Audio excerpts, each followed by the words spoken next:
तो hello students, आज हम क्लास 9 के चैप्टर नंबर 4 में 4.1 एक्सरसाइज के क्वेश्चन नंबर 2 को डिस्कस करेंगे, जिसके अंदर कहता है कि the express the following linear equation in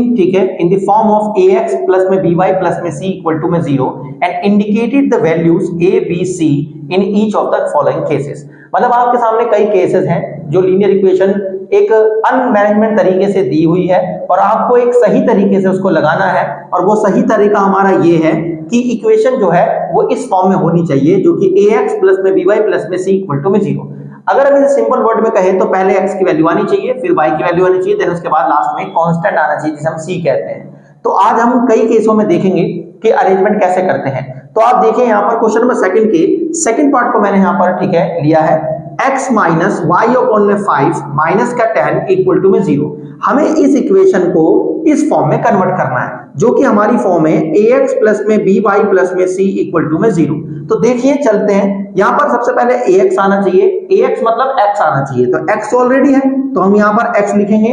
फिर उसके बाद हमारे पास क्या आना चाहिए, प्लस आना चाहिए, तो प्लस ऑलरेडी हम यहाँ पर लगा चुके हैं। फिर by आना चाहिए, by मतलब y की वैल्यू आनी चाहिए, तो y आप देखो यहाँ पर ऑलरेडी दिया हुआ है y अपॉन में 5, बट यहाँ पर ये माइनस का है तो हम इसको ब्रैकेट में लेंगे, y अपॉन में आगे साउंड में ठीक है 5, y अपॉन में जो है हमारे पास 5, ये y की वैल्यू थी। देन उसके बाद हमारे पास जो है लास्ट में c आना चाहिए, जो c हमारा कांस्टेंट होता है, कांस्टेंट ऑलरेडी हमारे पास दिया हुआ माइनस का 10, तो हम ब्रैकेट यहाँ पर प्लस लगाएंगे क्योंकि फॉर्मूले के अकॉर्डिंग प्लस आता है, जनरल फॉर्म के अकॉर्डिंग, ठीक है। और उसके बाद c की जो वैल्यू है वो हमारे पास क्या है, माइनस का 10, और बराबर में क्या हो जाएगा 0। अगर आप यहाँ पे ध्यान से देखेंगे तो यहाँ पर a के x के साथ a है, यहाँ पर x के साथ कुछ नहीं है तो क्या मानेंगे 1, तो a की वैल्यू हो गई 1। उसके बाद यहाँ पर ठीक है कोमा, ठीक है b इक्वल टू में, अब यहाँ पर आप देखो y के साथ क्या है b, और यहाँ पर y के साथ क्या है, ठीक है y के साथ 1 है, आ गया कुछ नहीं होगा तो क्या मानते हैं 1, यहाँ पर 1 है, और अपॉन में क्या होगा हमारे पास 5, तो b की वैल्यू हो गई माइनस का ठीक है 1 अपॉन में ठीक है 5। उसके बाद लास्ट में जो वैल्यू होती है हमारे पास c की वैल्यू होती है, और c हमारे पास कितना है माइनस का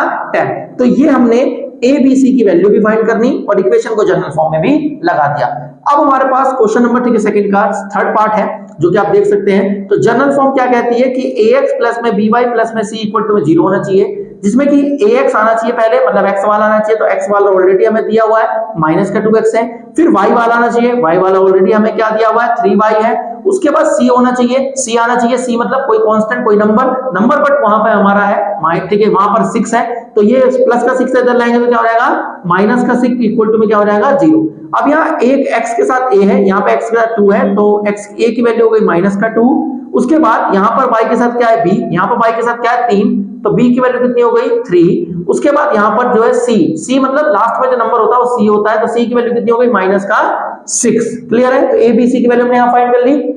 देन बात करते हैं आगे, यहाँ पर हमारे पास ठीक है थर्ड पार्ट है, थर्ड पार्ट में हमारे पास ठीक है ये इक्वेशन है, और जनरल फॉर्म क्या कहती है ax प्लस में by प्लस में c इक्वल टू में 0 होना चाहिए, जहां पर पहले x वाला आना चाहिए, x वाला ऑलरेडी हमारे पास यहाँ पर है x है। फिर y वाला आना चाहिए, y वाला हमारा उधर क्या है प्लस का है, इधर लाएंगे तो क्या हो जाएगा माइनस का हो जाएगा। उसके बाद यहाँ पर आप देखो जो c है वो है ही नहीं, मतलब कोई कांस्टेंट की वैल्यू नहीं है, तो जब कांस्टेंट की वैल्यू नहीं होती तो हम उसे क्या मानते हैं 0, और इक्वल टू में क्या हो जाएगा हमारे पास यहाँ पे 0। तो यहाँ पर